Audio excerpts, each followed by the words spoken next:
You went in for a bookshelf. You came out with a scented candle, a bag of meatballs, a rug you didn't need, and a mild sense of confusion about what just happened. The bookshelf is still not there. This happens to roughly 800 million people every single year, and every single time it happens by design. Average Joe walked into IKEA on a Saturday with a shopping list, a firm budget, and a perfectly reasonable plan. He came out 90 minutes later carrying a flat-pack bed frame, 2 candles, a kitchen utensil set, and a hot dog. He still forgot the bookshelf. This is not bad memory. This is a billion-dollar system working exactly as designed. The answer starts with one man in Sweden and a very unconventional idea about furniture. Ingvar Kamprad founded IKEA in 1943 at 17 years old, selling matches and pens from the back of a milk truck. By the time he died in 2018, he had built the largest furniture retailer on the planet. Kamprad had a theory.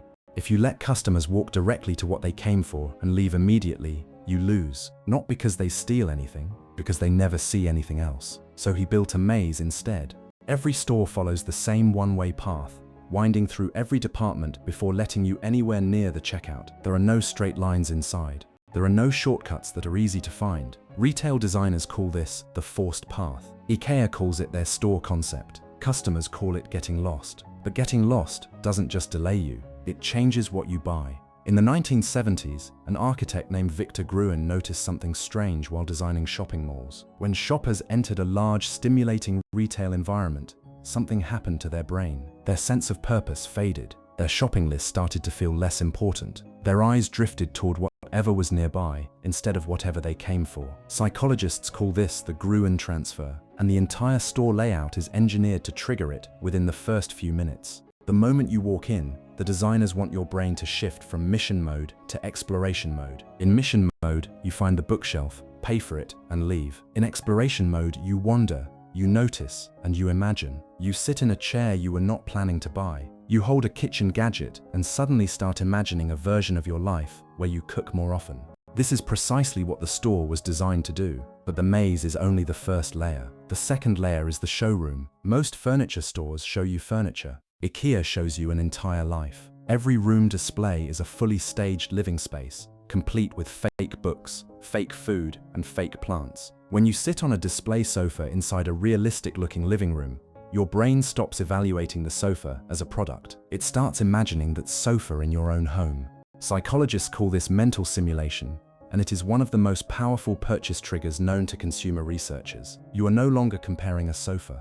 You are comparing 2 versions of your future life. Now here is where it gets even smarter. When you are hungry or tired, you make worse decisions. IKEA knows this, which is why there is a restaurant positioned roughly halfway through the forced path. IKEA sells meatballs at an almost absurd discount. Their restaurant operates at a financial loss on most items. They do this because a customer who has eaten and rested will stay inside significantly longer than a hungry one. The restaurant is a retention tool disguised as a benefit. And just before the checkout, the store funnels you through a dense section packed with small, cheap, easy-to-grab items. Candles, picture frames, kitchen tools, storage boxes. Nothing individually expensive, everything individually tempting. By this point, most customers are experiencing decision fatigue. You have made dozens of small choices over the last 90 minutes. The mental energy required to say no to a $3 candle is simply lower than it was when you walked in. The cheapest items are positioned exactly at the moment your resistance is at its lowest. This is not coincidence.